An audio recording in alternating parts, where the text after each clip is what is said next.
Good afternoon, ladies and gentlemen, and good morning, America. I'm Janet West, and I'd like to welcome you to the final day of shows from IBC 2014. We've had an exciting time. We've looked at 4K, we've looked at post-production and broadcasting, and today we're going to be looking at, this show is being brought to you from the Teradek stand, and you can access the show by going into http://magazine.broadcastbeat.com, or you can go into tunein.com and just search for Broadcast Beat by going into http://magazine.broadcastbeat.com, or you can go into tunein.com and just search for Broadcast Beat and you can hear the radio version. Don't forget to get a copy of the new digital magazine because it's full of all the latest products here at IBC and some interesting interviews. Covered some interesting topics, and today is the final one. But these shows will be available very shortly on YouTube. I've got an impressive lineup of these, and so without further ado, I'd like to introduce them to you. First and foremost, to my right is Tony Taylor, CEO and Chairman of Transmedia Dynamics Limited.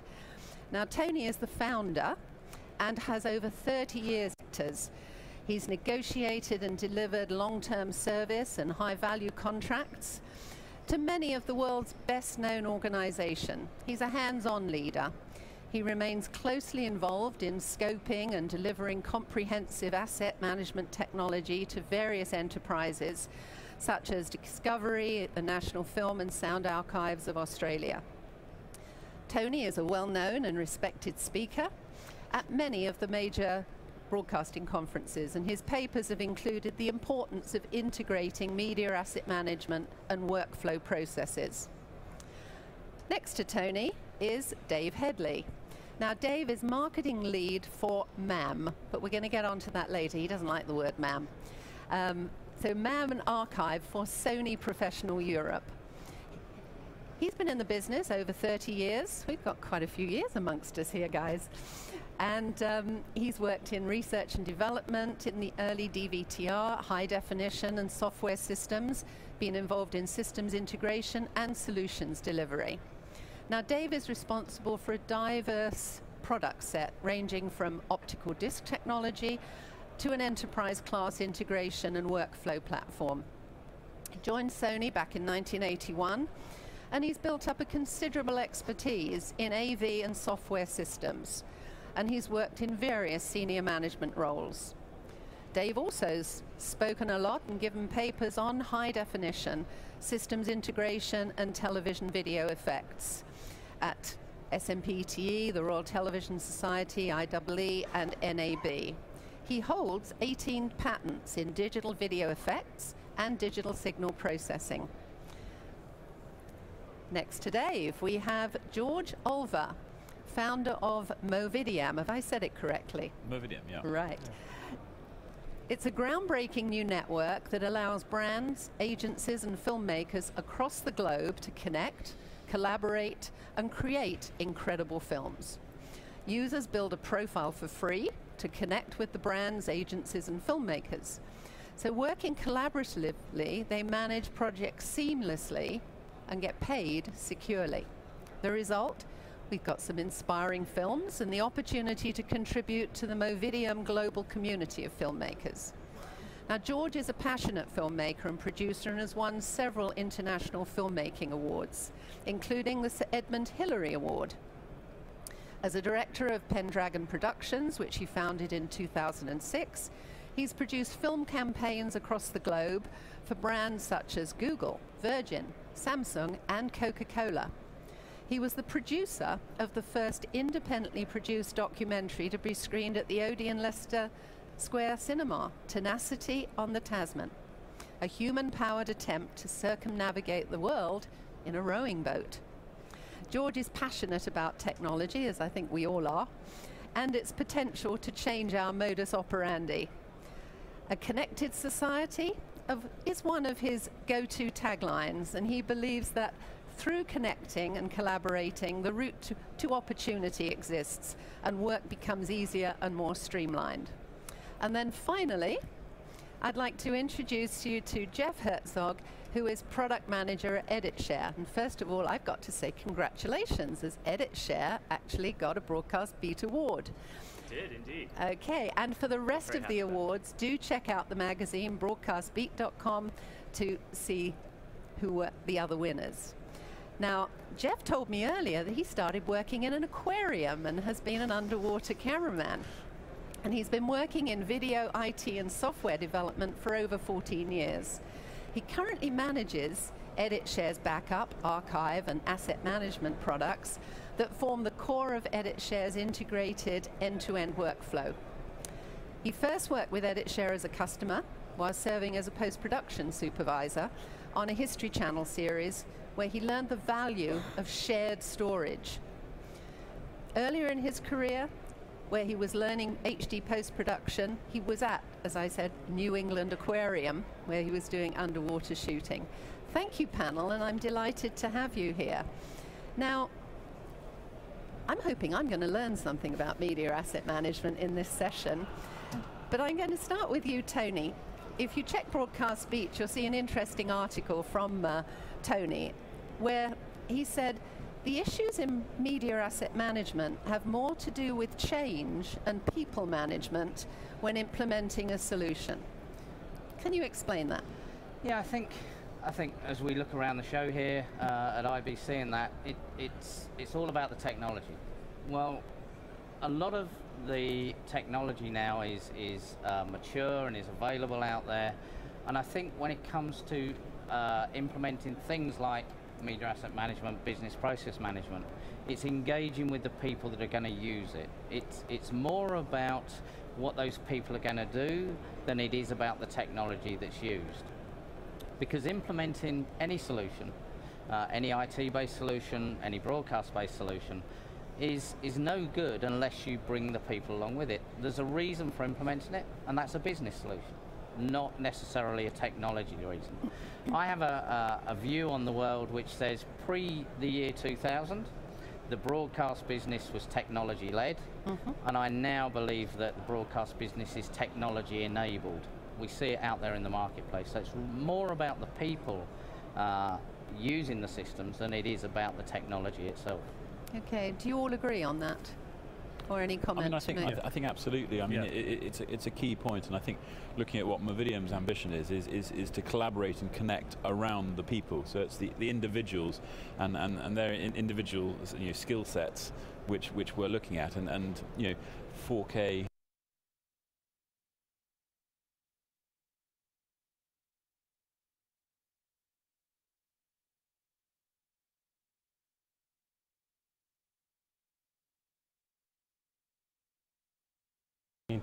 Then you will never solve the problem. If you're just using the term media asset management, you'll get 10 different opinions from 5 different people. Absolutely. I mean, I saw it yesterday on the stand. We were having a conversation with somebody, and they were turning around and using the terms media asset management, content management, digital asset management. And the first question I had is, what context in the business are you using that term for? And it's about the business process. It's not about the technology. I'm going to ask this. Is media, excuse my ignorance guys, but is media asset management the same as digital asset management? And are we really talking about fundamentally a library in the digital world? We're talking about business processes around the management of assets, whether they be media assets, digital assets. For instance, the archive organisations that we work with, Discovery, they still have significant volumes of physical assets, media tape, videotape, film, and they want to digitize it into the digital form for preservation. So what do you call library management, archive management, media asset management? The terms are so confusing, and they're confusing to the vendors. So if they're confusing to us, the customers are getting even more confused. Well, to be honest, we're back to NAB 3 3, 4, 5 years ago, everybody was a MAM vendor. Exactly. Everybody had a MAM system. And frankly, if you look at it, the most successful MAM systems were the ones that didn't call themselves MAM. They were news production.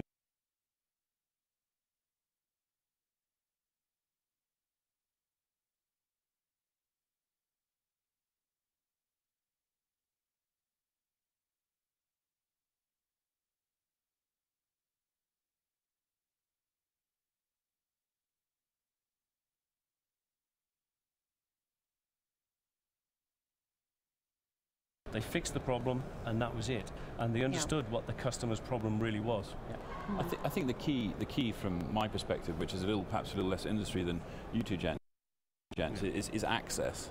You know, it's about access to the assets. Yeah. And that's something that EditShare very much comes into the conversation as well. Inside the studio environment, how quickly can you get access? You know, if you've got a timeline or pressure or the management of the assets. Yeah. It's about withdrawing into an edit, into broadcast, out to TX.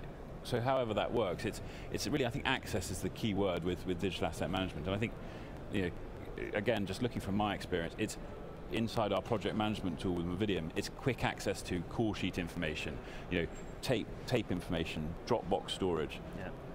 And the details matter too, I think. I mean, these people who are using our tools are intuitive tools, when we... Again, just looking from my experience, it's inside our project management tool with Movidium, it's quick access to call sheet information, tape information, Dropbox storage. Yeah. And the details matter too, I think. I mean, these people who are using our tools are living with them day in and day out. And intuitive tools, when we go to do an on-site commissioning, might spend a week at a customer site. Only a day of it is actually set up and configuration. The other 4 days, you hope, are spent with the customer and really learning what their workflow is, because the tools can do 20 different things, or you can do the same thing many different ways, but you really need to get down to what is the business case for that particular customer, and what's going to be the right way to get it done, and then lead them down the right path. As you go around the show at IBC, I think the things for me that stand out, it's either 4K, cloud, or media asset management. So with all the different companies and vendors talking about media asset management, what are your main challenges? What are you facing with the current assets that your clients are dealing with? I think formats is one huge challenge. I heard the term codec hamster wheel lately, which I kind of like. I think it really says it aptly. And all of us on the vendor side and on the customer side are trying to keep up with it, understand it, and make the right decisions in a constantly changing market. I think that's a huge challenge. I would agree. I think formats and wrappers and all those other things. But I do think some of those challenges are starting to be addressed. You've got the DPP functionality in the UK now, with all the broadcasters taking DPP files. So whereas previously they would have a technical spec for a tape that got delivered, and if it wasn't delivered in that format, it would get sent back. With files, that has not been the case. So it's been an evolving market, but now with things like DPP, I think the challenge has been in one way resolved, because it's a standard format and a standard metadata schema across the content that's coming in. So I think we are starting to get through those challenges and starting to make it easier for our customers to work within the industry. But DPP is UK-centric. Is that not going to cause a problem with material coming in from the States or from Asia? Well, I've heard Hollywood doesn't yet fully understand DPP. I think a lot of other European countries are looking at DPP just to watch for the success of it and actually look at the problems that they have, and then when they implement, don't have the same problems. So I think that a lot of countries will be looking to take the learnings from that. But I also think that if you look at what DPP is based on, it's based on the AMWA AS11 specification, which is a global specification. It just happens to be a different metadata spec within there. And we've already seen it. Some of our clients in the US are actually starting to look at the DPP and see how it's going. Let's face it, it only goes live in a couple of weeks. So they'll probably let it. October 1st, I think, October isn't it? the 1st is when it's supposed to be going live, yeah. So I think we'll see those sort of things get rolled out globally. Mm-hmm. I think one of the other big issues that we have in the industry is actually the diverse range of products that you actually have to integrate into a workflow. Because for me, media asset management, because it fixes a problem, the customer benefit is when they actually are reducing cost or actually doing something faster. And because we've got so many different products and customers buy completely different product sets and then integrate them into a workflow, a lot of media asset management systems become integration platforms and then have to build workflow engines on top of those. So actually for us, I think it's viewing it as more of an integration issue, looking at the workflow and the business processes and the benefits that customers are going to get from integrating those, and actually allowing them to make a good cost-benefits analysis. Let's leave that one not integrated at the moment because it's going to be more expensive than doing this, and we'll get the benefit there. So a lot of customers are looking at real cost-benefit analysis on individual parts of the workflow to see where they are going to make their money or actually make it easier for their operators. Right. And I think that actually brings another challenge really, is how do you get those metrics? Yeah. And that's where we're seeing a lot of our clients now turning around and saying, we need to make sure that all of these workflows, all of these systems give us the metrics back on how long an ingest took or how long a file transfer took, not only for getting the cost benefit, but also for scaling up their facility. Yeah. If we look at the issue of online content, on-demand content, the explosion in that has meant that significant more transcoding power is required to get the same content out to the different platforms. So understanding the metrics, as you say, people need to understand what those metrics are to be able to make the decisions. For the last sort of couple of years, we've been talking content anywhere, anyhow, on anything. We've got an enormous amount of content. Are we starting to create content faster than we can manage it? Or is getting an efficient asset management system the solution? I think just dipping in there quickly, I think looking at where that content's coming from, and I think what we were discussing there is big industry, broadcast, TX, but there's a lot of prosumer, professional, single one-man shooters out there. The YouTube generation perhaps, and their workflows are very different. And I think that's where there's a massive explosion going on right now. And especially with the democratization in terms of the equipment, the quality going up, costs going down. There's all these suppliers around here. Suddenly you're creating a generation of entrepreneurial filmmakers. And that has very, very different challenges. Perhaps again, you probably see that in the edit share world with the workflow being very different to the traditional broadcast or the studio environment. Absolutely, and we have to develop, we develop workflows that are vastly different for different types of customers. It's interesting at a show, customers coming up to me, I could be talking, broadcast and VDCP workflows, 1 hour, and a small editing shared storage system, the next. There's such a wide range. I've never having the same conversation twice. There are themes throughout, but the details are so different every time. And I think flexibility in a system is key to being able to cater to those various demands. Also compression as well, as we see advancements in compression and how we can build algorithms which really do reduce file sizes, that's got to be a positive in terms of workflow bandwidth, basically. So, although it's not my area of absolute expertise. Yeah, it's interesting. Edit Share was all about centralization, sharing of media for a long time, and now we're kind of decentralizing it back on, this anywhere theme, access it anywhere on a tablet. So, I think it's this bifurcation too of codecs. You have the ultra high end with, 4K, and then the ultra low end, I need to be able to view my 4K anywhere on, a 3-inch screen, or now 6-inch screen. But if we go back then to some comments that we were making earlier about the multitude of formats that the broadcast. So I think the issue being is, in the answer to that is, there needs to be a really good asset management system that is able to manage all those different formats as they get proliferate around the industry. Or should we be looking for more standardization to minimize all this stuff that doesn't work with it, everything else? Well, if we can get all of the device manufacturers, Apple, Android, Google, etc., to do that, then that would be great. But it's being driven by the consumer with their demand on these new devices to actually drive that.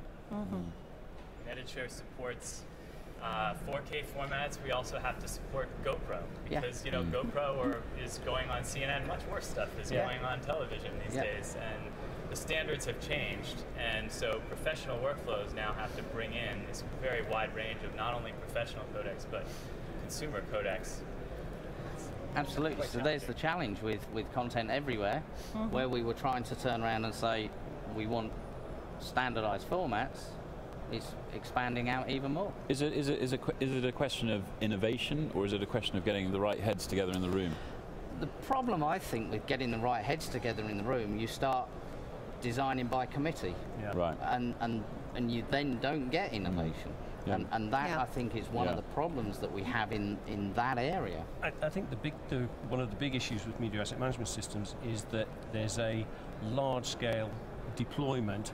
You build it, and then it's difficult to change it. It's difficult to change the workflows. It's more difficult to add in new devices.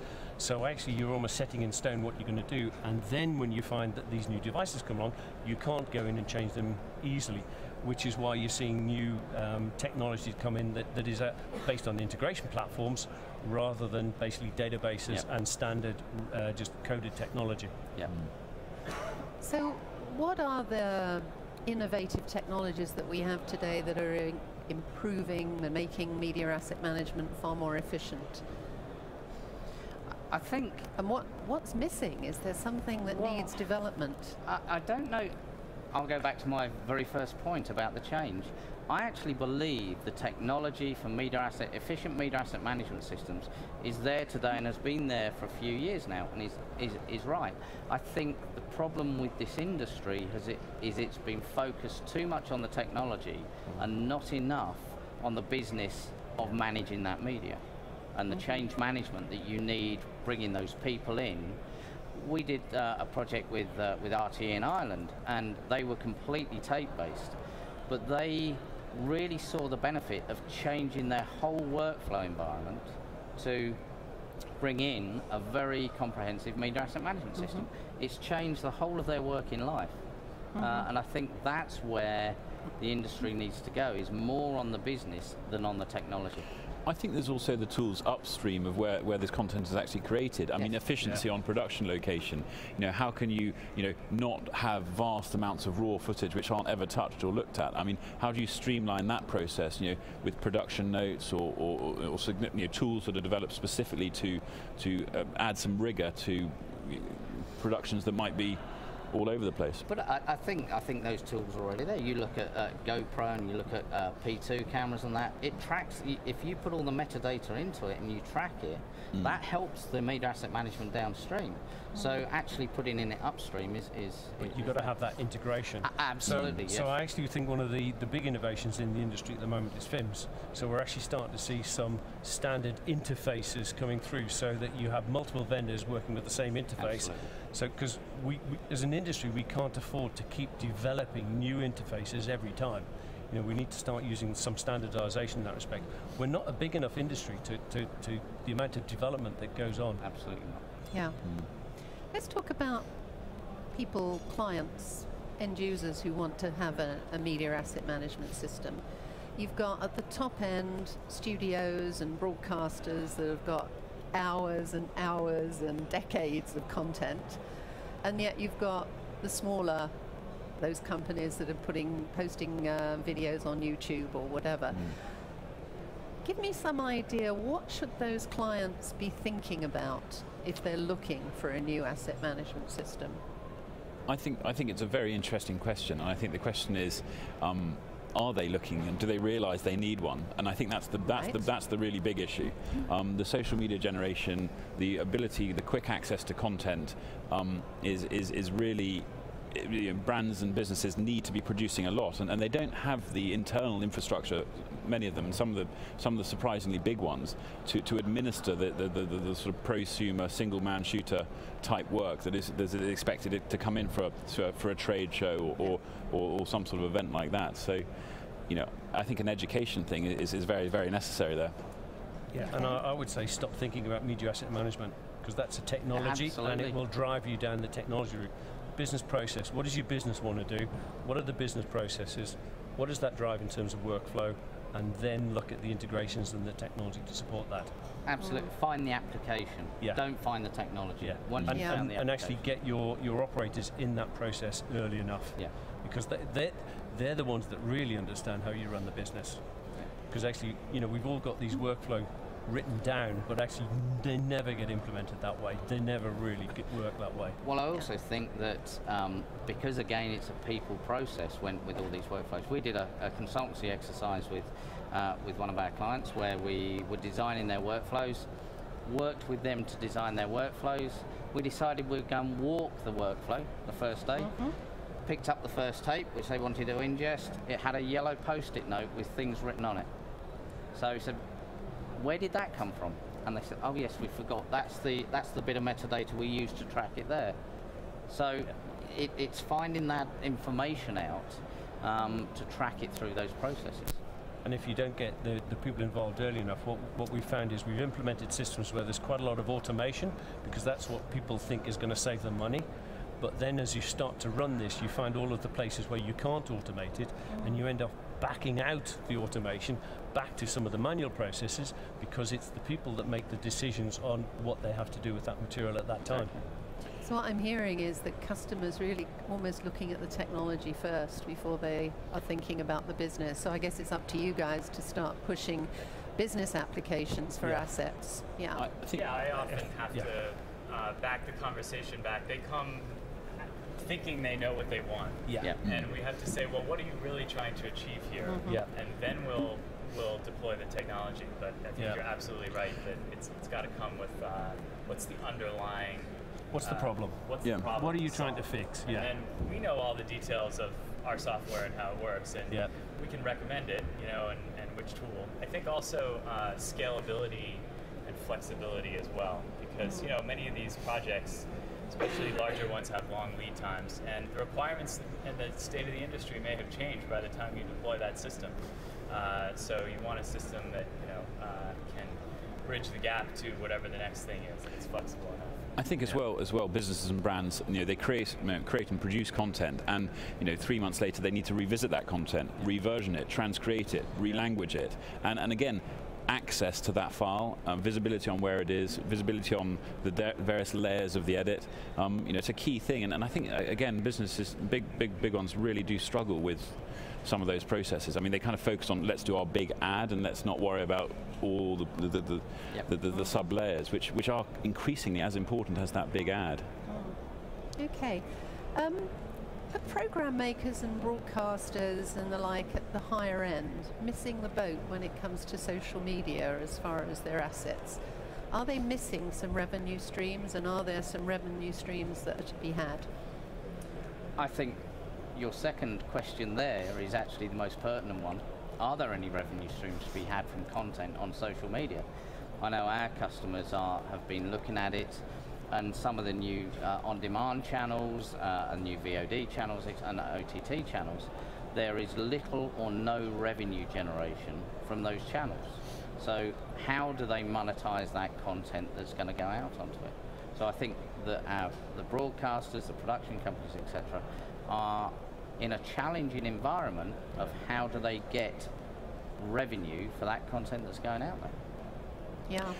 I have to reference an American guy called Gary Vaynerchuk here, with a book called Jab Jab Right Hook, and his process is with social media. It's very iterative. You've got to touch the customer once or twice with social media before you try and sell something, and I think that's that's always been the case perhaps, and although it's less sort of visible in the sort of real world environment, but creating little bits of content, keep regular updates, etc., and then the sale will come later. And I think that's I think he's a very, very successful example of someone who's, advising people how to create and use content, but also doing it extremely well for his own social media purposes. And that, I think that's the perspective on that. Is it at the search, logging, ingest stage, or other stages where we do need the most improvement? Is there one particular area? I would say, and I'll go back to it, and I suppose for fear of repeating myself, I think it's understanding the business processes across the entire chain. As Dave said, the integration of some of the technologies in the process. So I'm not sure there is a single area within the workflow that needs to be focused on more than anything else. I think it's the whole change management, people management, right across the process. It was said earlier, all of this metadata is created, and you then put it onto a file, and you lose it, and then somebody has to then look at the file and go, okay, that was that date, this was it. You actually have to, once you've created it, actually keep it, but we actually end up throwing away and recreating data about the files every time they move the process. One of the areas that we looked at with another customer is prior to putting a media asset management system in, they entered the title of an acquired program into 34 separate systems throughout the content chain. So it's that sort of thing, it's that business process that gets enhanced as you move it through the chain. And it probably makes more sense to fix that in terms of a business benefit than actually putting any more complicated processes in. So it is a case of really focusing on where you need to put the metadata, where you need to put the fix. And again, we tend to go, right, well, we need these wonderful cataloging tools, we need these wonderful viewing tools. That's probably not where the main fix is required. Okay. Any comments there? Yeah, well, I agree.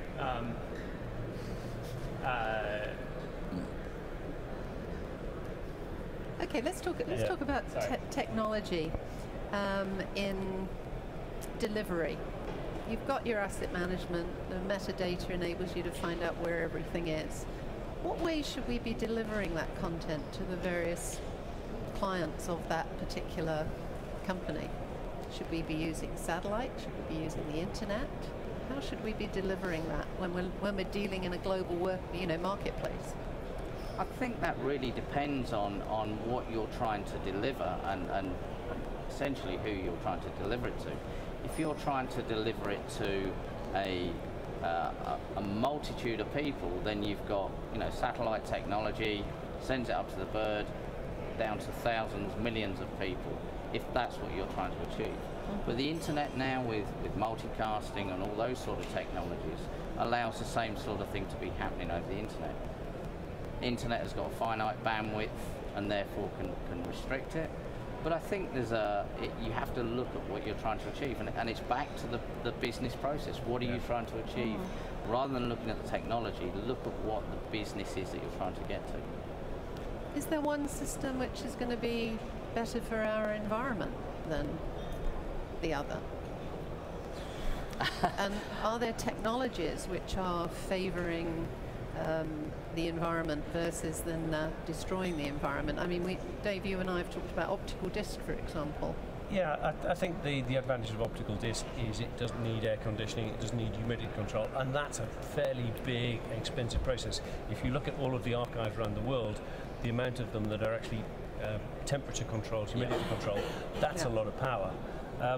I actually tend to view data centers and cloud as being a major benefit. I know they've got a lot of bad press at the moment, but actually if you try and imagine a lot of customers setting up their own areas and then setting up their own N+1 resilience on that, there's a lot more computing power, a lot more wastage on that if you actually centralize it than if you centralize it.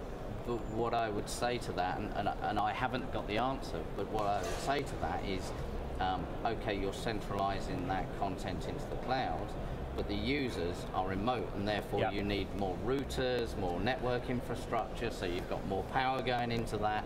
So I haven't done the figures, and I've no idea what the figures are, but I think I think what we've got to do as an industry, as a world, if you like, is work out the best way to manage that power consumption. Yeah. I think we have to push the larger vendors, hard drive manufacturers, chassis, fan manufacturers, whoever it is. We need to, do a census of the power load that we're creating and push the big manufacturers into a sustainable direction. Because it's hard for smaller companies to influence that. We're not going to invent our own hard drive, right? As much as we'd like to. We've experimented with green drives in the past, but you have to balance performance, reliability, and power, of course. And if there's a technology out there that's reliable, we'd be, the first that would decrease power consumption. We'd be the first in line for it. But I think it has to happen on a big scale. And we also have to understand the usage of the material, because there are different hierarchical storage requirements, but nobody likes to lose it from the online disk. You have to kind of automate it based on some knowledge of when that material is going to get used. And frankly, if you put it on the shelf and you need it, you have to go and get it off the shelf. But you just can't afford to keep all of this stuff offline, because nobody deletes anything anymore. And I think the other thing is, we talk about the performance, etc. As the technology and performance goes up, so the heat ramps up, so you need more cooling power, more fans. So I think it's the consumers and the consumption and the internet is driving power, significant lot of power out there in the marketplace. I don't have the answer, as I say, but I think as an industry we really have to manage that. Right. It's funny how we've come full circle from taking a videotape out, putting it on the shelf. Now we're taking our LTO tapes out, optical discs out, and putting them on the shelf. Absolutely. There certainly is a model for it. It's maybe not ideal. Everyone does want everything online all the time, but maybe you can't have it. It's just not practical. I run out of disk space on my home computer, so everything's on optical disc. Right, okay, I need to pull it back from Blu-ray. Go and find it. Excited about these scalable tape libraries we have that let small companies start with an 80-slot unit and then expand it up to 540 slots. Well, for many organizations, that's a fair bit of storage. That's a couple petabytes of storage that is still accessible enough that you're not grabbing it on a shelf. It is in the library. The robot's grabbing it. And that's 60,000 hours at 50 megabits. That's a lot of content. Well, we talk about that. You look at what happened in the late 90s, early 2000s, everybody turned around and said, tape's dead, we'll never need physical asset management, library management again. We're now in the process of data tapes. Absolutely, major libraries. So that power consumption in those libraries is the same as what it was in the videotape libraries. Dave brought up an interesting point. We don't throw anything out. Now, if you think in the old days, we used to have our photographs, and perhaps every once in a while we'd go through the album, there's a picture of a flower. Where was that? Throw it out. Should we start looking at our assets rather than keeping everything? I was talking to some people at Hewlett-Packard recently. They're now actually going to be training their staff. You don't have to keep everything on your computer. You can actually throw stuff away that you will never ever use again. Obviously news items and some really valued content, you're never going to consider that. But is there content that customers that have large libraries of content should start thinking about, hang on guys, we can reduce our storage because reducing cost, and that's reducing environmental impact? I think that the cloud marketing campaign has meant that people think it's a bottomless pit. You just toss it into it and it has zero cost, because there is seemingly such small, incremental, minuscule incremental cost to saving that additional JPEG. How do you measure that?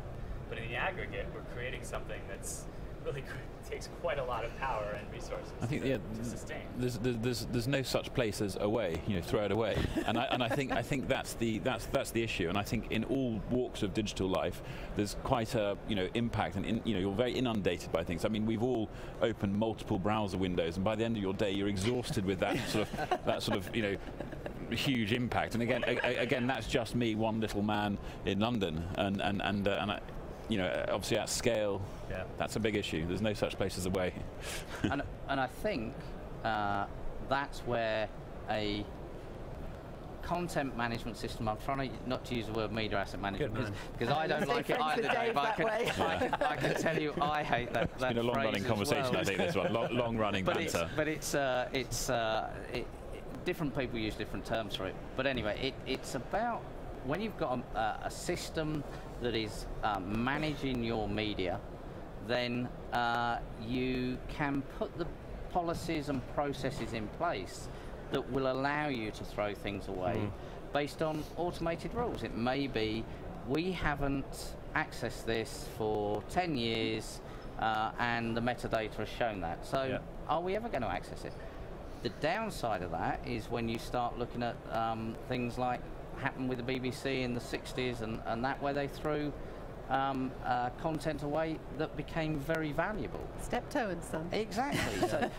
so how do you manage that value proposition, that value chain, if you like, in knowing what is going to be valuable today or valuable in 10 years or 20 years or 30 years? And I think that's the problem. But you can't. Absolutely. And I think you have to accept you can't. Yeah. And it's quite interesting. I know archivists get a lot of bad press because they get viewed as the people who are collecting everything. But actually, they're the smartest people I know in terms of saying, actually, that looks like stuff we should keep. No, we're going to throw that away. And they do actively make throwaway decisions when they're putting stuff into the archive. Well, and as far as I can the see, collection. absolutely, yeah. And that's what a skill we've lost, except down in that final, things get thrown to them. Thrown over the wall, right, this is something we need to archive. And they actively look at it and say, no, I don't think so. We don't need that. That's really important. We'll keep that, and we'll catalogue it properly. We'll make sure it's findable. We'll make sure you can save it and preserve it. And they're the best people I know for actually making that decision. Because everybody else has a vested interest in the content they've created. Absolutely. Whether it's if you've walked up the hill, to film something, you're going to try and pick the shot because you remember how much work it was to crawl up the hill. And I think that's a very interesting point in terms of, like, say you do 10 takes of something, but 8 of them are probably never going to be used because screwed up, or 2 of them potentially are. And I think that's a very valid point, how you can fix it upstream. Yeah. And you say even, oh, well, it's just a $50 LTO tape, but then you do have to keep migrating it as well. So exactly. Nothing's free. Yeah. And it sits on a shelf, and it's it's in a building somewhere in a high, it's in London, it's in Madrid, it's in Tokyo, or exactly. And I think that's where people's, if you like, personal lives move into their work life, because people at home, they've got a computer, they save everything, they keep everything, and they transfer that into the work environment as well. So they just keep saving things and that. So I think that's one of the challenges. I think George had a point. Just the digital world means that there's this bottomless pit or whatever of well, that's what people think. That's what people think. But there actually isn't the bottomless pit. Don't forget, you can look at Broadcast Beat for all the latest on media asset management, as well as other innovations in production, post-production, and or studio environments. Sort of wrapping up, have we moved on a lot since NAB? Is there anything really new at the show that can be your own company or other companies that you've seen relating to media asset management? I think certainly with Movidium.com, this is a very innovative project. I mean, we are looking to create a network of cameramen, directors, producers, to create a social network for them, and then offer them the project management tools to be able to run and streamline that production process. Now, whether that has an impact on the digital asset management or content management process, yes, I think it does, because if you're streamlining the process upstream and things are more efficient, there's perhaps less data captured because of the efficiency, and before that comes to perhaps your part of the process. And I think that certainly is a very innovative platform there, in a pre-registration phase for engaged filmmakers to register with. Okay, Jeff, what do you think there is at the show and that's moved on since NAB? Well, over the last couple NABs and IBCs, you see just everybody advertising themselves with an end-to-end workflow and media asset management and tiered storage. You just can't look around another booth, at least in our hall, without seeing that. EditShare has been doing that for a long time, there is variety out there in the industry, and different systems are better or worse for different people. So there are a lot of systems out there, but you really have to have an in-depth conversation with the vendor to figure out which one is going to be going to and be right figure for out you. what the business proposition is, Exactly. as we talked Come to about us with the earlier. business proposition, and then we will lead you to the right answer. Right. Yeah. Dave, as far as Sony, have you offering something new on media asset management this show? I think in terms of media asset management, it's the integration platform, and optical discs has now moved on to the library. So we've got libraries that will hold 30,000 hours of storage, and then you put the material on the shelf. And the commitment to backward compatibility to make sure that you don't actually have to copy it every time. Right. Tony, something caught your eye? I think one of the biggest things that we're seeing around the media asset management arena is that of metadata is king. You said about the upstream processes and capturing the right metadata, and I think that is absolutely crucial to the efficiencies in the workflow. So within our product MediaFlex, we've implemented something called content intelligence, which basically means the business process management will look at the metadata within the files themselves or within the database and make intelligent decisions, orchestrated and automated decisions, as to how it processes that workflow. That has the benefits of efficiency, removing human interaction in some places where appropriate, because it's not always appropriate to remove that human interaction, and giving our customers and other people the basis for delivering more content out to more platforms, because you've got to create 8 formats. So I think metadata management and content intelligence is a significant part for us. As far as other vendors are concerned in the show, I mean, 4K is huge in the show. Yep. Is it right? Are people going to go out there? That's another session. But it's there. So, we're talking about content management in a 4K environment, 8K environment. So I think that's where we are. On that note, I'd like to thank you, gentlemen. George Herzog from EditShare, and once again, congratulations on the Broadcast Speed Award. George from Movidiam, Dave Headley from Sony, and Tony from TMD. I'm Janet West, and on behalf of Broadcast Beat, I'd like to thank you for watching and joining me for the last 4 days.